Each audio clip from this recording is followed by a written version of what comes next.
Hey everyone, I just wanted to say a quick couple things before the video starts. I know I've been absent for the last couple months. Computer issues and just me going through a lot of school and stuff kind of just pushed back my recording schedule. I also was really demotivated to be making videos, but I'm happy to say that I think I'm going to be coming back to it. I wanted to give you guys a special and a music video before I go back to making regular remakes. I'm going to be continuing to be making Btwf Friends content. I don't see really what else I would do. I don't think I'm really switching to any other game. And it's always been my vision to want to complete the classic series as much as I can with this game, because it's definitely my favorite one of all the Roblox games that we have with Thomas available. So, thank you guys for listening to this. I appreciate the support. Like and subscribe if you guys haven't already. And enjoy 10 years of Thomas. One day, Thomas was at the junction when Gordon shuffled in with some freight cars. Chill out with it. Bro is not a nonchalant redhead, Doug. Shut up. No, silence. No. Hold on. I'm I gonna am get a on Doug visitor. real I quick, because will why are speak my you such truth. a glazer? I'm not glazing anything. What? Yes, you are, bro. You are a Look at his glazer. name, You are dog. a right glazer. now. It's Henry, hop 24/7 off you're the on duck. Cast with Hop me. off Not the even duck. all of her likes Castle that much. Therefore, he's defending him 24/7. Bro, I'm just saying, Castle's talking way too much Mac for a railway Hey, shut the that fuck up. saved You him. just His got railway was blue. gonna kill you, You're bro. trying Your to be railway was gonna blue. kill you. You're trying Your to be railway was blue. gonna kill you. Your railway was gonna kill you. Your railway was gonna kill you. Trying to be blue. Your railway See, is gonna this is kill why you. Gordon's just the best. Gordon's getting defended. Hear me out. Castle. Wait. Castle. We both had the same experience. We both got saved by Sorter. You don't see me trashing on the people that saved me, bro. I fuck with Sorter. Oliver? They started That's what I'm trashing me. saying. I was minding my business. And they were Because like, you fuck pulled Daddy. up thinking that you were a hot shit.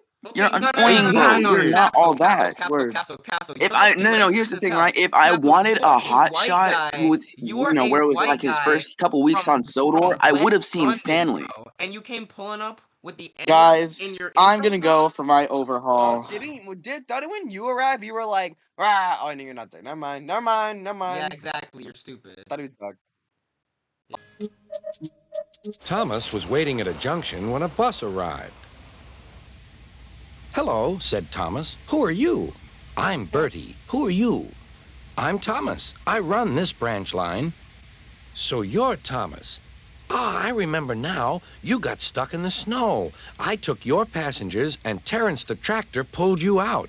I've come to help you with your passengers today." "Help me," said Thomas. "I can go faster than you." "You can't," said Bertie. "I can," huffed Thomas. "I'll race you," said Bertie. Their drivers agreed to the race going ahead.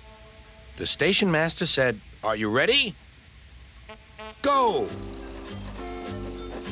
Thomas never could go fast at first, and Bertie drew in front.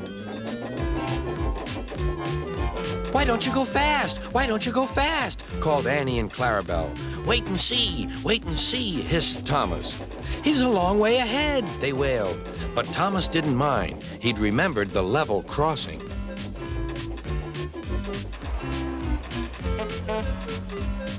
There was Bertie fuming at the gates while they sailed gaily through. "Goodbye, Bertie," called Thomas.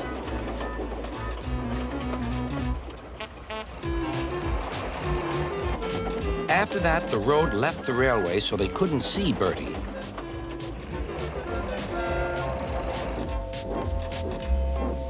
Then they had to stop at the station to let off passengers. "Beep, beep.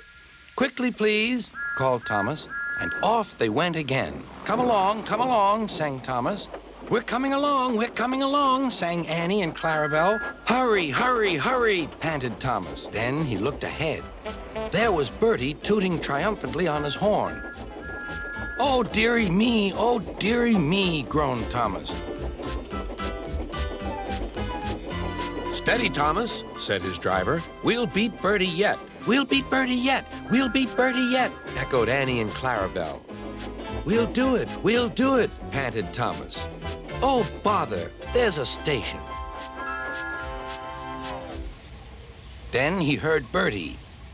Goodbye, Thomas, you must be tired. Sorry I can't stop, we buses have to work, you know. Goodbye. Oh dear, thought Thomas, we've lost. but he felt better after a drink. The signal dropped. "Hurrah, we're off! Hurrah, we're off!" puffed Thomas.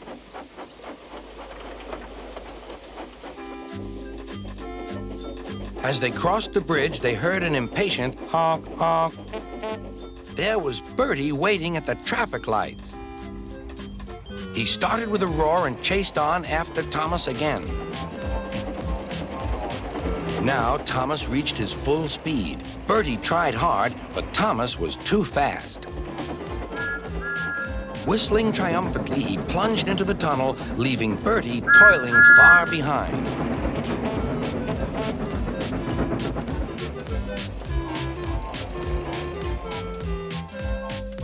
"We've done it! We've done it!" panted Thomas.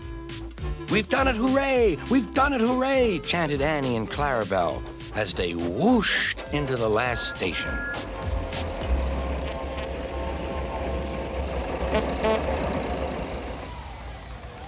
Everyone was there to celebrate Thomas's victory, but they gave Bertie a big welcome too. "Well done, Thomas," said Bertie. "That was fun, but to beat you over that hill, I should have to grow wings and be an airplane."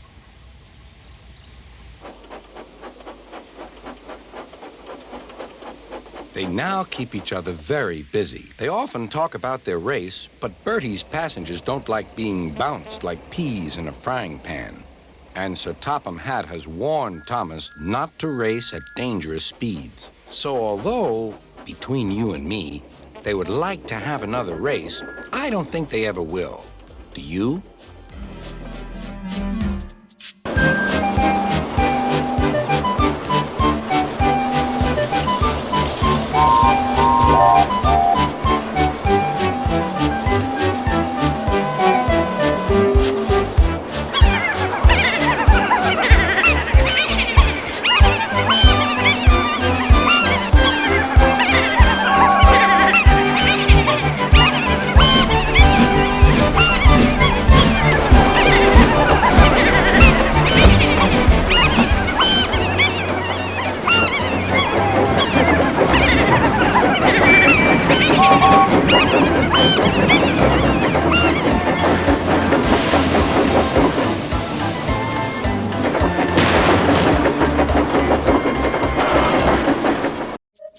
One day, James had to wait at the station till Edward and his train came in. This made him cross. "Late again!" Edward laughed and James fumed away.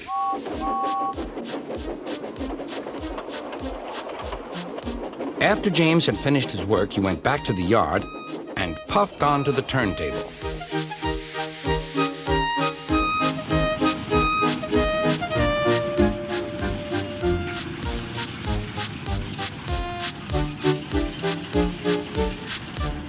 He was still feeling very bad-tempered. "Edward is impossible," he grumbled to the others. "He clanks about like a lot of old iron, and he is so slow, he makes us wait." Thomas and Percy were indignant. "Old iron? Slow? Why, Edward could beat you in a race any day." "Really?" said James. "I should like to see him do it."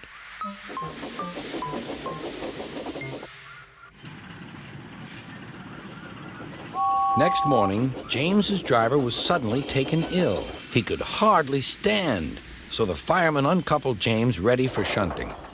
James was impatient. Suddenly, the signalman shouted. There was James puffing away down the line. "All traffic halted," called the signalman.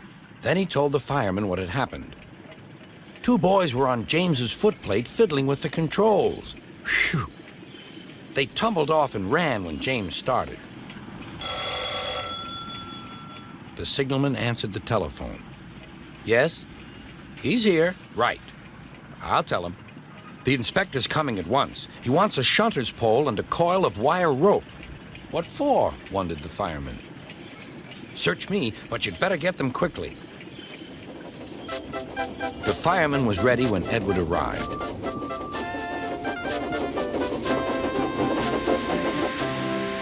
The inspector saw the pole and the rope. "Good man, jump in." We'll catch him, puffed Edward. James was laughing.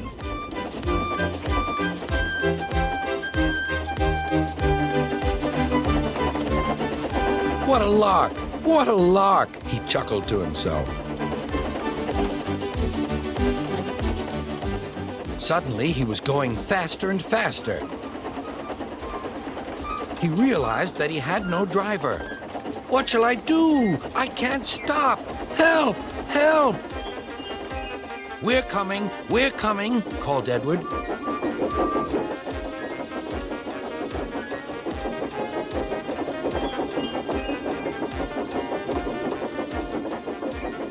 Edward was panting up behind with every ounce of steam he had. At last, he caught up with James.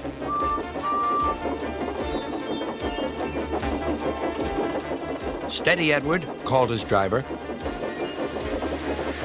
The inspector stood on Edward's front, holding a noose of rope in the crook of the shunter's pole.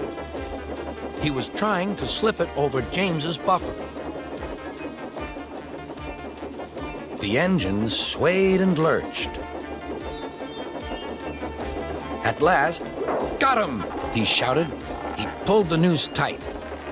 Gently braking, Edward's driver checked the engine speed, and James's fireman scrambled across and took control. So, the old iron caught you after all, chuckled Edward. I'm sorry, whispered James. Thank you for saving me. You were splendid, Edward. That's all right, replied Edward. The engines arrived at the station side by side. Sir Topham Hatt was waiting. A fine piece of work, he said. James, you can rest and then take your train. I'm proud of you, Edward. You shall go to the works and have your worn parts mended. Oh, thank you, sir, said Edward. It'll be lovely not to clank. You know, there's always something very cool called the W key, or the Yeah, and I arrow know, key, and the I up was arrow holding key. this key. Oh, that's No, you were not, I was because holding you would have this slowed down sooner. No. You see what Alex just did? He said, "Oh, I'm holding it," and he went backwards. Nigga, you're so full of shit. Like, actually go away. Oh, definitely did that shit on purpose. I will take a good swing. Shut up. I don't think you're able to take shit at this point. I can't even hold you though, bro. No, just get in the yard. Because you swore up and down that you were gonna take a trim without crashing. Now look. Yeah, and I will, right now. I'll take that good strain, then Stepney organized, and I'll take it all. Hello? Excuse me? No. No. Not too much on me. Not too much on me. Who are you? You just come back? No, okay, that's your problem. You come and like you see trains that they're taking, and you're like, oh, I'm gonna take it. Like you're like, oh, I'm gonna go take the train that Stepney organized. Who are you? Out of my way, bitch. Did Stepney say you could take that train? Stepney, can I take that train? No. Okay. Thank you, Stepney, for the answer. Stop, Thomas, fucking bitch. Get out of my way. Thomas, get off I know him. you're not talking to Thomas You're complaining that you don't like Gordon, and you're like rubbing up on his booty hole. I'm not even coupled to him. I'm not even. You're feeling on him. Feeling on him like a weirdo. Straight. One morning, Thomas was being cleaned when Gordon arrived.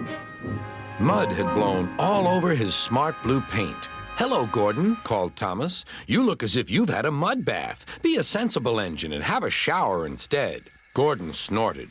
I haven't time to dawdle over my appearance like fussy tank engines do. The wind blew stronger. Gordon, slow down, called his driver. This made Gordon crosser still. Now I'll be dirty and late, he hissed. At the next station was a sign. All trains must wash down daily. James had just finished being cleaned.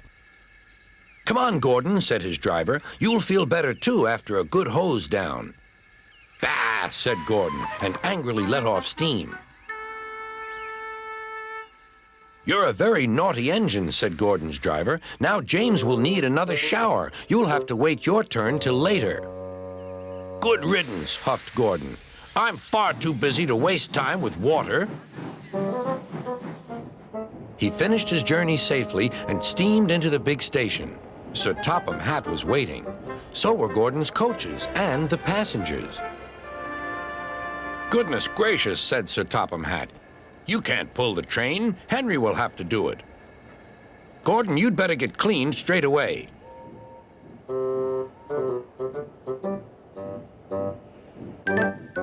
Gordon was soon being washed. "Mind my eyes," he grumbled. Then he pulled cars for the rest of the day. Freight trains, he spluttered. He felt his position deeply. "That's for you, and you, and you." "Cars will be cars," laughed James. "They won't with me," snorted Gordon. "I'll teach them." James got ready to take the express when Gordon returned. "Be careful," warned Gordon. "The hills are slippery. You may need help." "I don't need help on hills," replied James huffily. Gordon thinks he knows everything.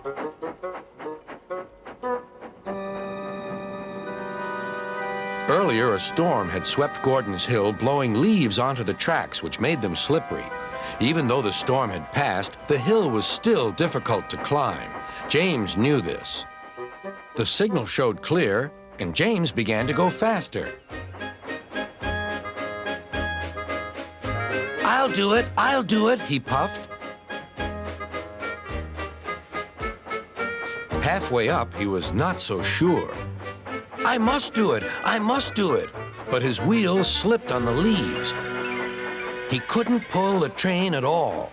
Help, whistled James. His wheels were turning forward, but the heavy coaches pulled him backwards.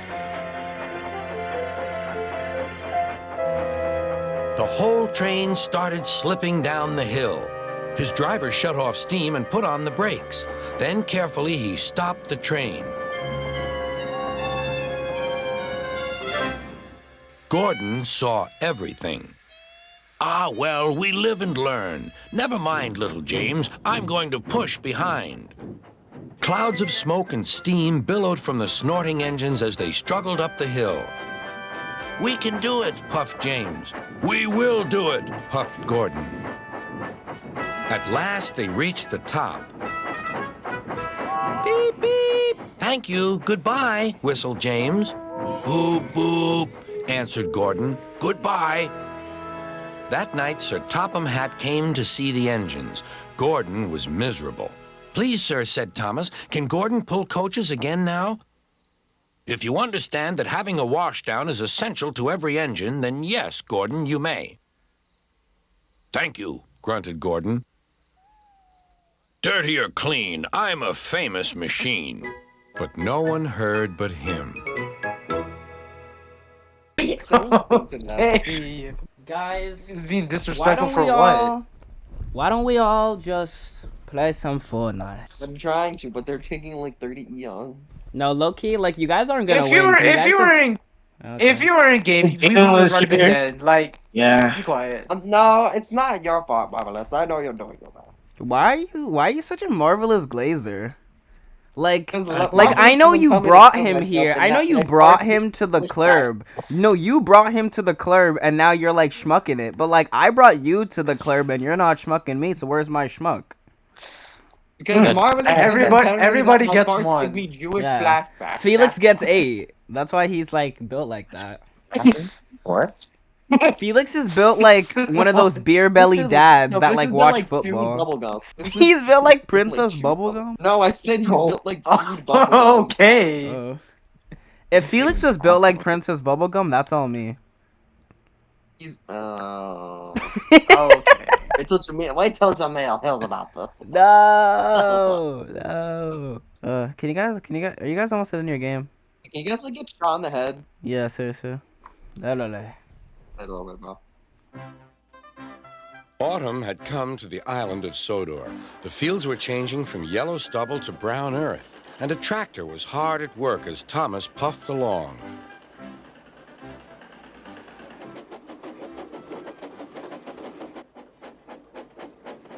Later, Thomas saw the tractor close by. "Hello," said the tractor. "I'm Terence. I'm plowing." "I'm Thomas. I'm pulling a train. What ugly wheels you've got." "They're not ugly. They're caterpillars," said Terence. "I can go anywhere. I don't need rails." "I don't want to go anywhere," said Thomas. "I like my rails, thank you." Winter came with dark clouds full of snow. I don't like it, said Thomas's driver. A heavy fall is coming. I hope it doesn't stop us. Phew, said Thomas. Soft stuff, nothing to it. And he puffed on, feeling cold but confident. They finished their journey safely, but by now the country was covered. You'll need your snowplow for the next journey, Thomas, said his driver. Puh! Snow is silly, soft stuff. It won't stop me. The snowplow was heavy and uncomfortable and made Thomas cross. He shook it and he banged it, and when they got back, it was so damaged that the driver had to take it off. You're a very naughty engine, he said to Thomas. Next morning, Thomas's driver and fireman came early and worked hard to mend the snowplow, but they couldn't make it fit. Thomas was pleased. I shan't have to wear it. I shan't have to wear it, he puffed to Annie and Clarabelle. But they were rather worried. I hope it's all right. I hope it's all right, they whispered to each other. The driver was worried, too. It's not bad here, he said to the fireman, but it's sure to be deep in the valley. Silly, soft stuff, puffed Thomas. I didn't need that stupid old thing yesterday, and I shan't today. Snow can't stop me. He rushed into a tunnel thinking how clever he was, but there was trouble ahead. Cinders and ashes, said Thomas. I'm stuck. And he was.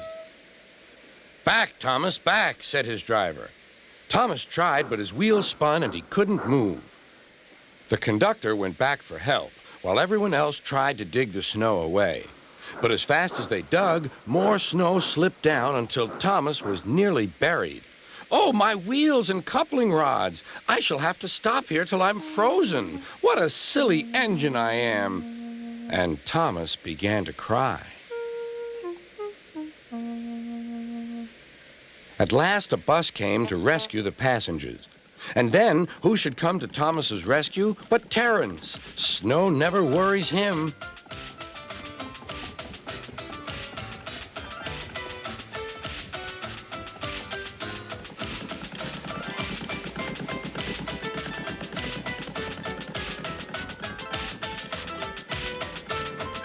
He pulled the empty coaches away, then came back for Thomas. Thomas's wheels were clear, but still spun when he tried to move. Terence tugged and slipped and tugged, and at last dragged Thomas clear of the snow, ready for the journey home.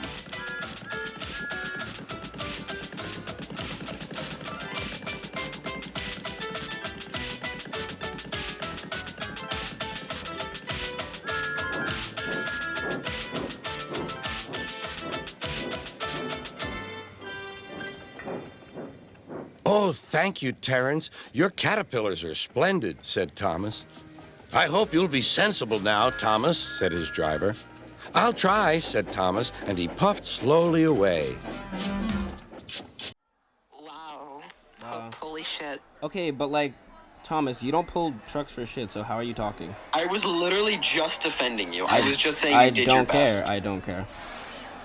Go take your train. Go crash into another break. Me go crash into another break? Why don't you go make another shit-ass hit season, pussy?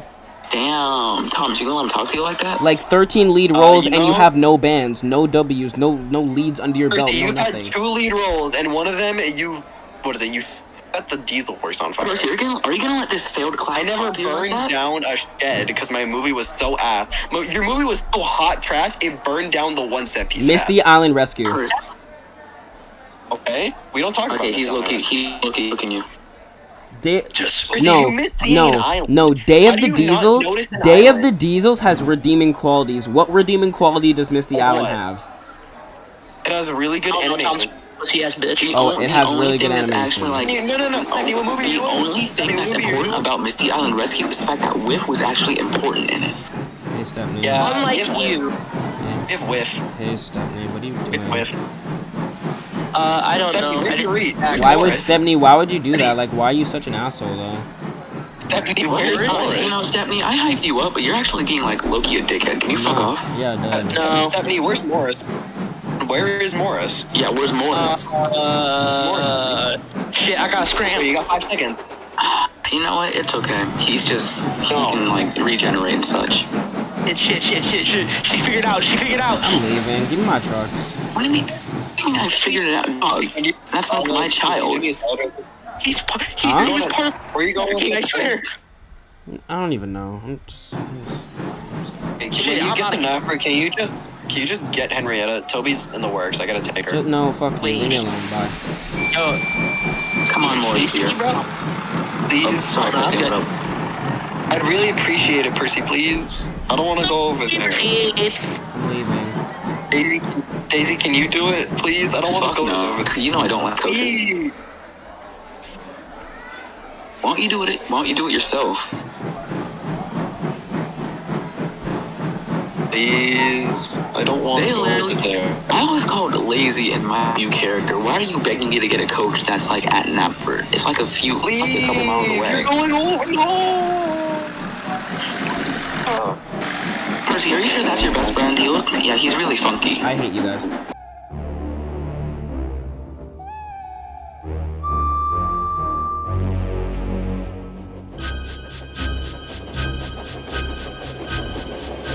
And every year on the date of the accident, it runs again as a warning to others, plunging into the gap, shrieking like a lost soul. Percy, what are you talking about? The ghost train. Drivers saw it last night. Where? Asked Thomas and Toby. He didn't say. Oh, it makes my wheels wobble to think of it. Puh, said Thomas. You're just a silly little engine. I'm not scared.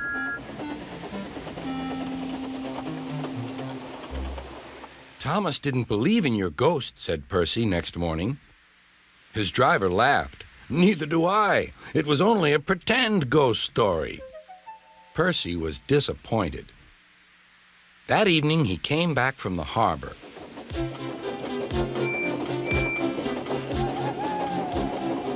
Percy knew where he was, even in the dark. Crow's Farm Crossing. We shan't be long now.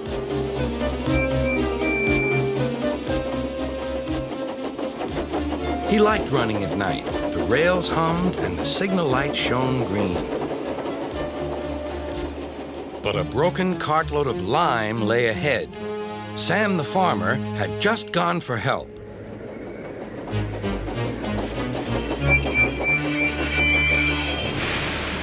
Percy broke the cart to smithereens. Lime flew everywhere.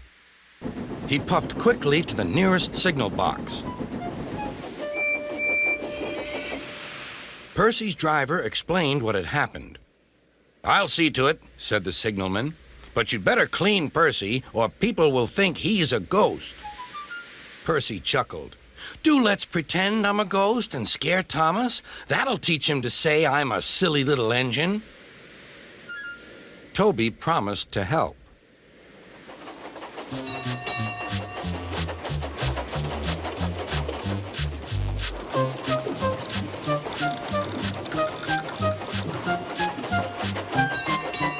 Thomas was being oiled up for his evening train.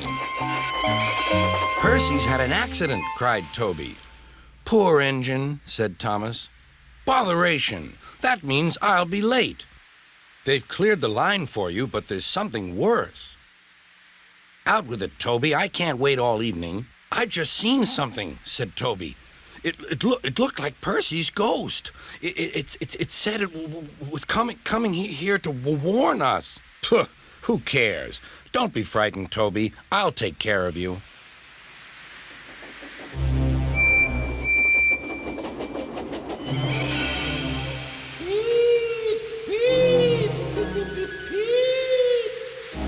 Let me in, wailed Percy. No, not by the smoke on my chimney, chim. I'll chuff and I'll puff and I'll break your door in.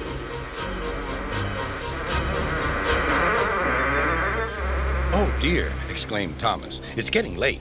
Oh, I'd no idea. Oh, I must find Annie and Clarabelle. It was morning when Thomas returned. "Where have you been?" asked Toby. Well," said Thomas, "I knew you'd be sad about Percy, and I didn't like to intrude. I slept in the freight shed and..." "Oh, sorry, can't stop. Gotta see a coach about a train." Percy was none the worse for his adventure and was still enjoying himself enormously. He had heard everything. "Well, well, well, what do you know about that?" "Anyone would think," chuckled Toby, "that our Thomas had just seen a ghost."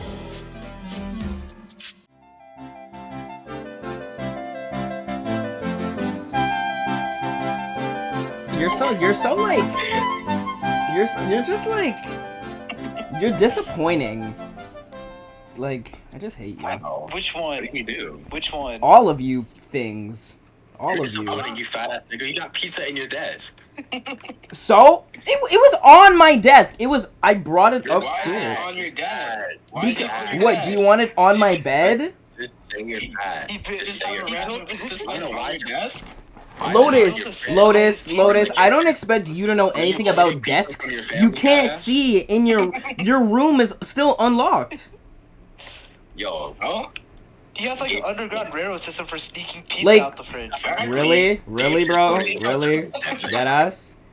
You know, that's a bar. underground railroad systems for sneaking pizza out the fridge? You should be ashamed of yourself. I'm not. Bar. That is a bar. I am not ashamed of myself. Good job, Marvelous. Thank you. Yeah, well played. That's the only praise you're gonna get. Rigor. Well played, Marvelous. Rigor. I shut up. Said deep. Rigor. Oh, okay. Yeah, you guys keep barking, you two. Keep barking. He said a gremlin under the bridge. Like, get your fat ass up. Okay. Mavis is a diesel engine who works for the quarry company shunting freight cars in their sidings. She has 6 small wheels hidden by side plates just like Toby's. Mavis is young and full of her own ideas. She loves rearranging things too and began putting Toby's cars in different places every day. This made Toby cross. "Freight cars," he grumbled, "should be where you want them, when you want them." "Fiddlesticks," said Mavis and flounced away. At last, Toby lost patience. "I can't waste time playing hunt the cars with you. Take them yourself." Mavis was pleased. Taking cars made her feel important. At the station, Diesel oiled up to her. "Toby's an old fusspot," she complained. Diesel sensed trouble and was delighted. "Toby says only steam engines can manage freight cars," continued Mavis. "How absurd," squirmed Diesel. "Depend upon it, Mavis. Anything steam engines can do, we diesels can do better." Diesel knew nothing about cars, but Mavis didn't realize this. Toby's line crosses the main road behind the station and for a short way follows a farm lane. Frosty weather makes the muddy lane rock hard and very slippery. Toby stops before reaching the lane. His fireman halts the traffic at the crossing, and then he sets off again. By using the heavy cars to push him along, he has no trouble with the frosty rails in the lane and across the road. It is the only safe thing to do in this kind of weather. Toby warned Mavis and told her just what to do. "I can manage, thank you," she replied. "I'm not an old fusspot like you." The freight cars were tired of being pushed around by Mavis. "It's slippery," they whispered. "Let's push her around instead." On, they yelled. Mavis took no notice. Instead, she brought the cars carefully down the lane and stopped at the level crossing. All traffic halted. "One in the headlamp for fusspot Toby," chortled Mavis. But Mavis had stopped in the wrong place. Instead of taking Toby's advice, she had given the cars the chance they wanted. Hold back, they cried. "Grrr up," ordered Mavis. The cars just laughed and her wheels spun helplessly. Workmen sanded the rails and tried to dig away the frozen mud, but it was no good. Everyone was impatient. "Grrr!" wailed Mavis. Toby was in the yard when he heard the news. I warned her, he fumed. She's young yet, soothed his driver, and she can manage her cars herself, interrupted Toby. They're your cars, really, his driver replied. Mavis is supposed to stay at the quarry. If Sir Topham Hatt finds out... yes, said Toby thoughtfully. He and his driver agreed that it would be best to help Mavis after all. An angry farmer was telling Mavis just what she could do with her train. Having trouble, Mavis? Chortled Toby. I am surprised. Grosh, said Mavis.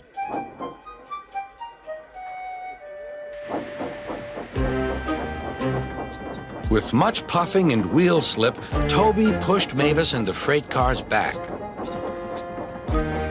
The hard work made his fire burn fiercely, and his firemen spread hot cinders to melt the frozen mud.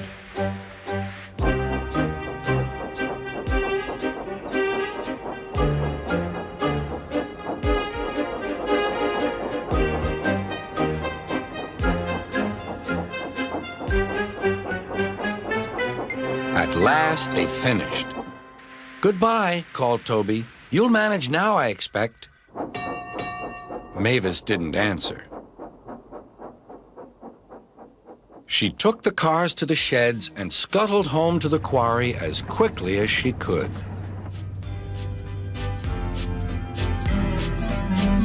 He thinks I'm unreliable. He thinks I'm really useless. A-Train's getting the fuck. If I'm A-Train, then you're the deep, bro. Fish, that's up. Oh. You taking that? All I know is that Felix is Tech Knight. Ooh. Nobody was even talking about Felix. And I'm Ashley. Bring the asparagus. Like, Lotus, would you take it after the asparagus? I know Jaden would. Jaden takes it like like asparagus. He likes it like he likes the process. Mid-asparagus. He likes the process. He likes it when it cooks. Mid-skibbity? Okay. Skibbity. If y'all don't fuck with Mr. Belding, I don't fuck with you. The who? Mr. Who? Yeah, for real. Shameful. Mr. Who of where? It's shameful, oh dear. Who is that? Is that like one of your like jelkers? Mr. Is that like one of your OCs? Yeah, one of his many OCs. See, Lotus knows. Lotus knows. See, that's because Lotus is like sick. Can you explain this so the rest of us normal people can understand it? Like Lotus would start chuckling and like grabbing his belly if you said like skibbity toilet. What is that? Yo, can we add that to Blue Train? Yeah. What do you mean it's you? It's you at McDonald's. Oh, no, I forgot. I deleted it.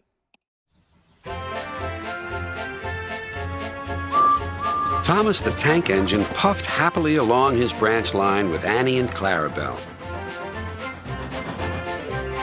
Sir Topham Hatt was waiting on the platform. He looked at his watch. Well done, Thomas. You are right on time and really reliable. Thank you, sir, whistled Thomas. Ooh, right on time and really reliable, hummed the coaches. But the big engines were not feeling cheerful at all. Where's Percy, mumbled Henry. He's supposed to fetch our coaches. We get no rest, complained James. He edged angrily onto the turntable and spoke rudely to Henry. What's the matter, Henry? There's no rain today. Stop worrying and do some work instead. I'm not afraid of getting wet anymore, huffed Henry. Anyway, you look silly enough to be a clown. You should join the circus. Oh, whistled Percy. So you've heard the news? What news? About the circus. Percy, what are you talking about? The circus has arrived, explained Percy. I've been shunting special cars. Sir Topham Hatt needs your help, too. The engine soon forgot to be tired and cross. Until it was time for the circus to leave. Then Gordon and Henry were cross all over again when James got to pull the train away.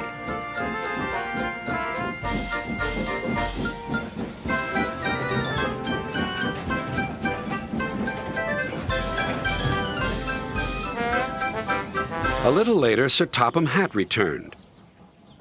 Come along, Henry. A tunnel is blocked down the line. You must take some workmen to investigate.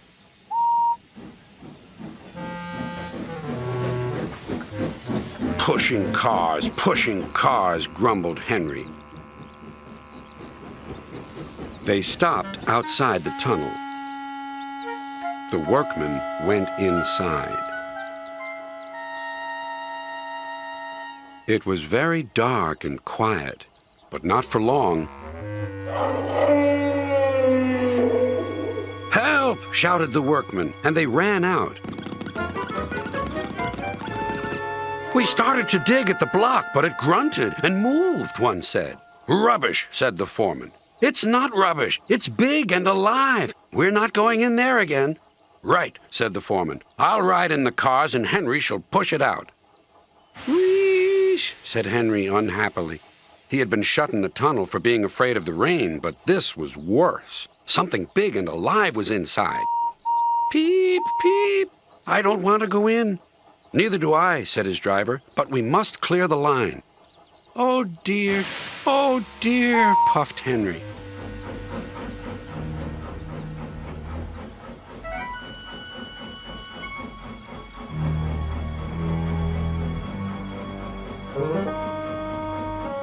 Then there was trouble. The block was indeed alive and very strong. It began to push the train backwards. Out of the tunnel came Henry, then the cars, and last of all, a large, cross elephant. "Well, I never!" cried the foreman. The workman gave him some cake. He drank 3 buckets of water and was just about to drink another when Henry let off steam. Cried the elephant. Water went all over Henry. Poor Henry. The elephant and his keeper were soon reunited, but Henry was most upset. "An elephant pushed me. An elephant hooshed me." That night he told the other engines all about it. Gordon and James felt sorry for Henry, but still teased him. "First the rain, then an elephant. Whatever will you be afraid of next?" "Never mind, Henry," murmured Thomas. "I think you were brave today, and really reliable, too." Because, like, you never know when you're gonna play, and then you'll have everything. I haven't bought anything in Soda Online, because I didn't have Robux before this, so... I have every single game pass. Don't you have to buy, like, every, like, cool engine? Don't you have to buy, like, Murdoch and Bear and stuff? You have to buy Murdoch. Not Bear, Boko, for whatever reason. Bear, he was gonna do Emily at one point. He was gonna switch from Boko to Emily, but then he thought, oh. That would have made more sense. Well, he was gonna switch it in the middle of the game pass, so then Boko would have become free. I don't know why you have to buy Boko. That doesn't really make any sense. Could you think like an engine like Boko would? You wanna know what doesn't make any sense for you? For you to buy Billy and Fergus. I mean, yeah, it's Billy. It would make so much more sense if you had to buy like Diesel 10 and Harvey. Spencer makes sense. Wait, but how Yeah, much? they make sense, How like, much they got even extra are they in speed, that but, like- game anyway? Like, are they that expensive? I haven't even really checked, to be honest. I just posted a picture. I don't get why Arthur is like not a game pass. Like it would 80 be smackaroos. Chat. They used to be 30 each. Damn. One time they were like 10 each, bro. They got that And I got all of inflation. God damn, Boko. Oh, Boko's only 50 Robux. Sure. Dog's only 50 63 cents. Low key. it. 60 Sonic's cents an 100, engine. Diesel 4-pack is like. Bro, $4 for this spike roller. That's fire. Low key, I might have to buy the spike roller. I'd be getting molested by who be killing? It's like Jaden and Felix Alex? that be like at Alex. Actually, not even Alex. Mango. Mango, Mango be Felix, killing, and Jaden be like chasing you with the spike roller. And then we all have them. It's fire.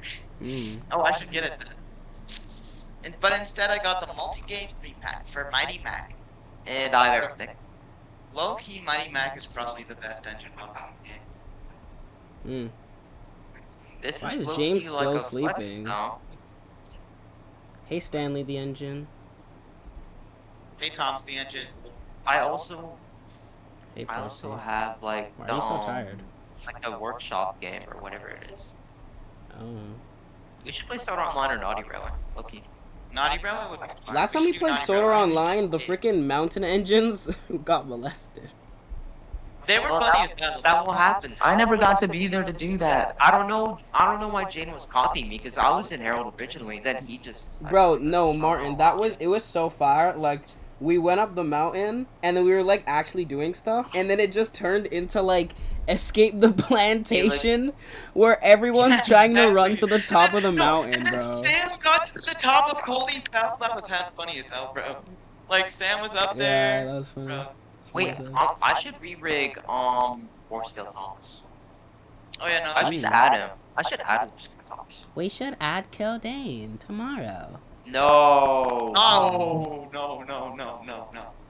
It would be pretty I know. Darby. Let's play Soda Online. Shut up, monkey. Wait, yeah. can Darby be in the list? Okay, guys, let's go to sleep and hop on Solar Online. Guys, let me make a server. What do I call it? Okay. Jerk. Yeah. Okay, I'm going in the shed. Good night.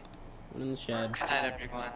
Percy didn't even shut his eyes until touchdown drop. But wait, fair enough. Oh, there goes James in the shed. Help!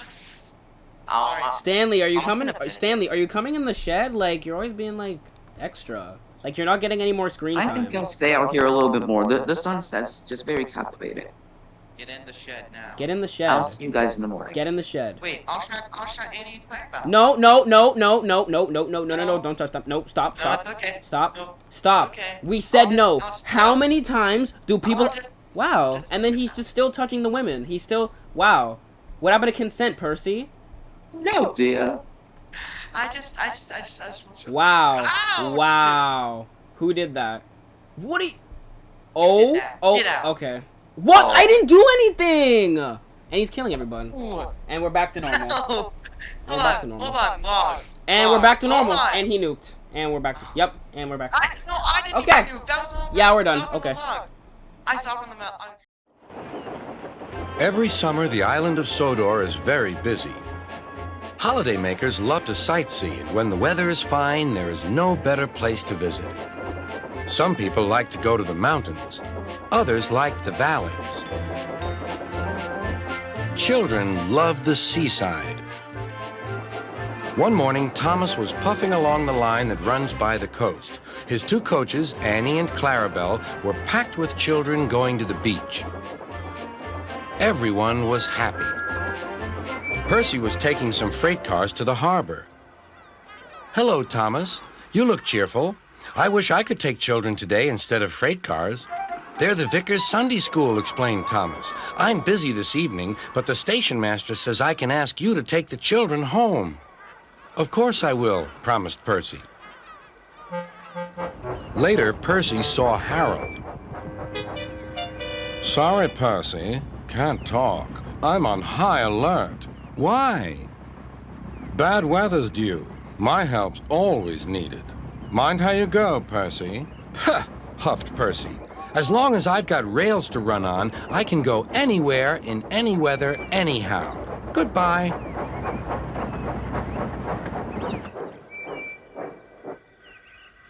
Be careful, warned Edward. There's a storm coming. A promise is a promise, thought Percy, no matter what the weather. The children had a lovely day, but by tea time, dark clouds loomed ahead. Annie and Clarabelle were glad when Percy arrived. He was just in time. The rain streamed down Percy's boiler. Ugh, he shivered and thought of his nice dry shed.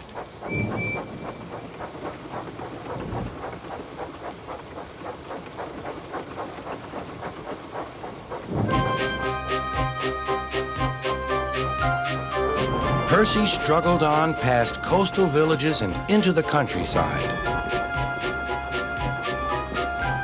The river was rising fast. I wish I could see, complained Percy as he battled against the rain. More trouble lay ahead.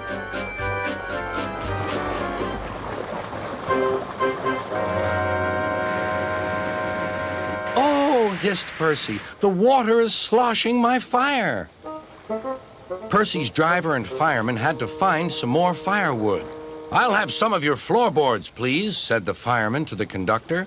"I only swept the floor this morning," grumbled the conductor, but he still helped. Soon, Percy's fire was burning well. He felt warm and comfortable again. Then he saw Harold. "Oh dear," thought Percy, "Harold's come to laugh at me." Something thudded onto Percy's boiler. "Ow!" exclaimed Percy.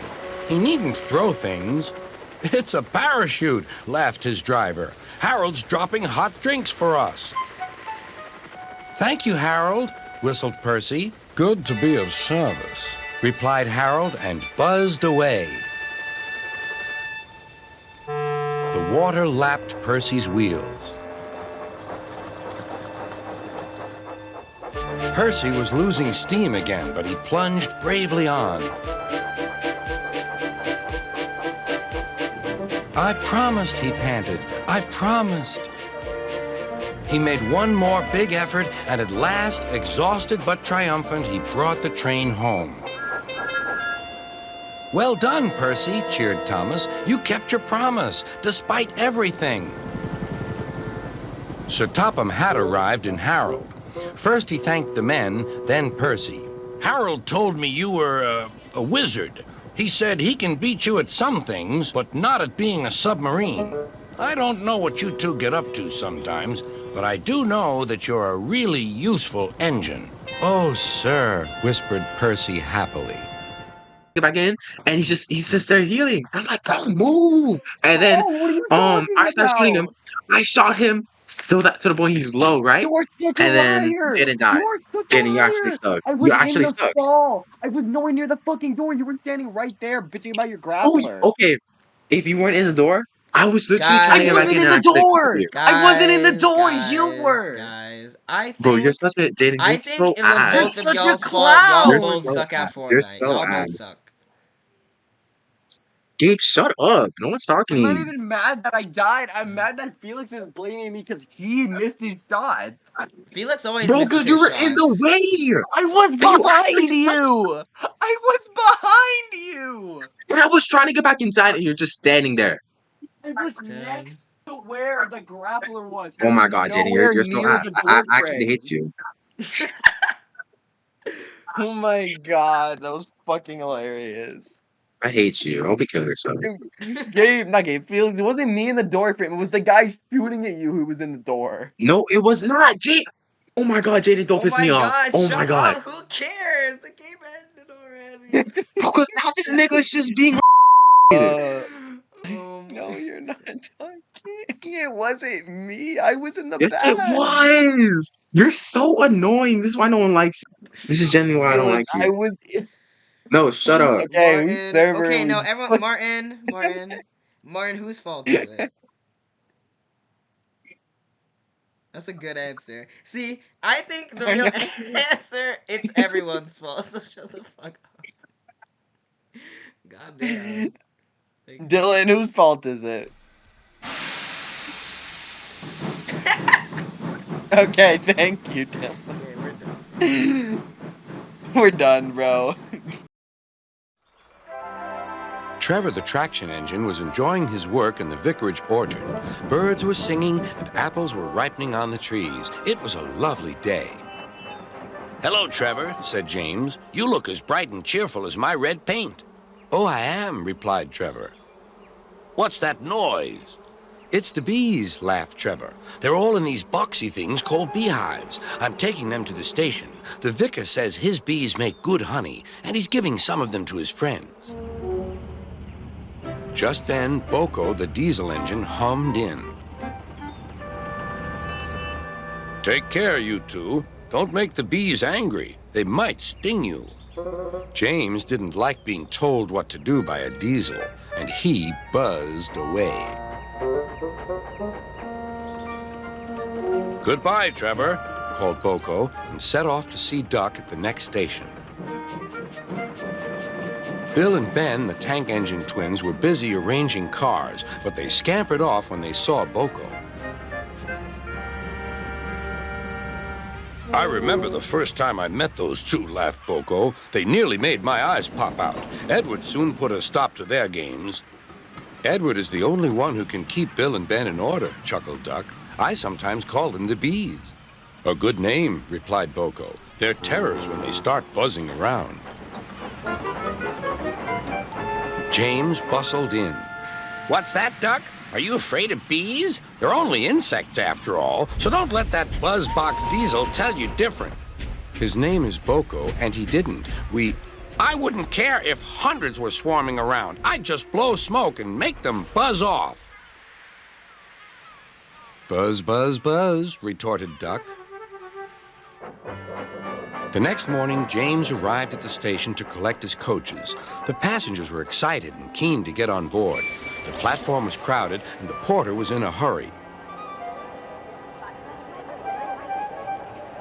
Mind your backs, he shouted. Then there was trouble. The beehive fell and broke open. The station cleared like magic. James heard a familiar buzzing. The bees were too cold to be cross, so they buzzed around the fireman, hoping he'd mend their hive. But he didn't understand, nor did his driver, so the bees turned to James. His boiler was nice and warm. Buzz off, hissed James. One bee burnt his foot. Ooh, ah, ah, ooh. The bee thought James had burnt him on purpose.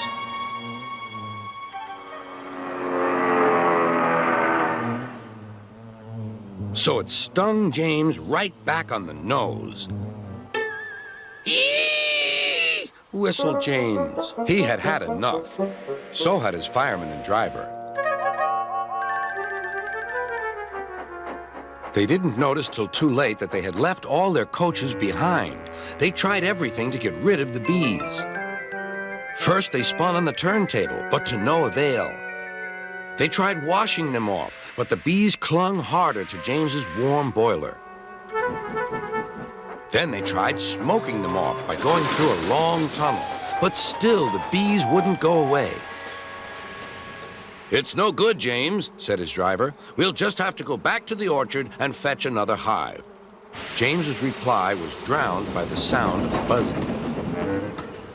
The vicar was waiting anxiously for James. When he arrived, the bees swarmed straight into their new home. Come on, James, said his driver. What you need now is a good hose down. Later that evening, James was resting in the shed when the vicar came to see him. Thank you for saving my bees, he said. It's a pity it's not Christmas. Then we could call you James the Red-Nosed Engine. Everyone laughed, even James. But instead, they decided to call James the Bee's Knees, which means they thought he was more useful than ever. Your name is Montague the Engine. Montague. Thomas, all your brothers are dead. All of them. I don't care. I didn't need them anyway. I got more money than all of your class, and look how many are left combined. Over 1,000 of y'all were built. And could y'all money spread better than me? No. No, you can't. You don't have money. Yes, I do. Bro, look at all that merch. Look at all that merch. Are you even in the show? Didn't you get banned? You couldn't even pay like your bill to stay on the cast. That's why you got dropped for Emily, little bro. Bro, Diesel got a flick with the Steam team before you did. How does that feel? How does that feel that your main op that sent you from the yard has more screen time than you? And he isn't even supposed to be on the railway. How does that make you feel? Do you feel happy? Do you feel ashamed? Do you feel important? Do you feel happy? No. Look at you. You're green. Smell green. Look green. The only green thing you don't have is money.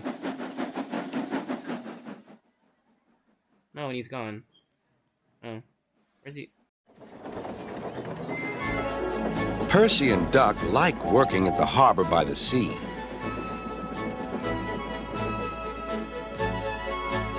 On a clear summer's night, there's no better place to be.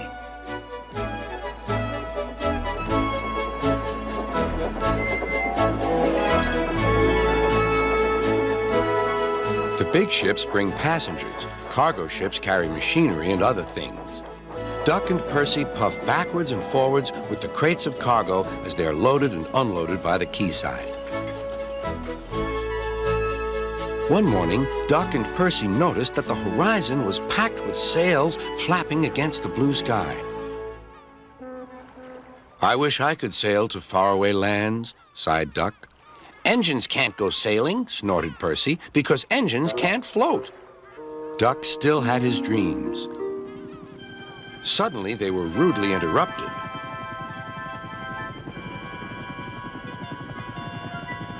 Wakey, wakey, hovered Harold. I'm looking at the boats, replied Duck.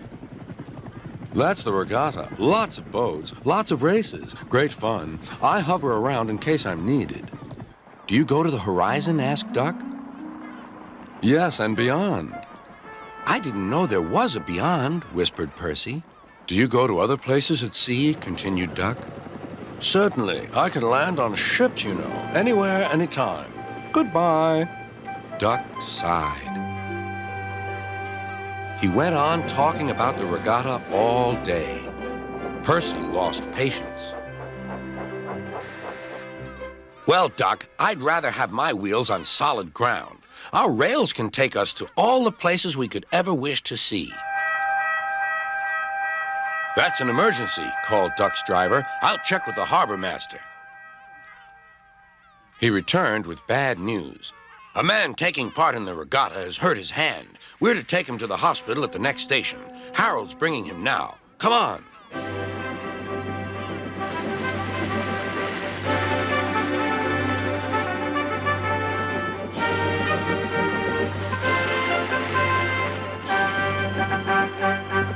Good to see you again, Duck, whirred Harold as he landed carefully on the platform. The man was gently helped to safety. My job is to stay at sea in case of other emergencies. Otherwise, I would take this gentleman to hospital myself. Must fly. Goodbye.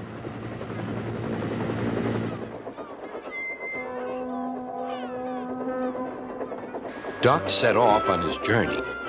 Soon he was steaming well, and his wheels were thundering along the track.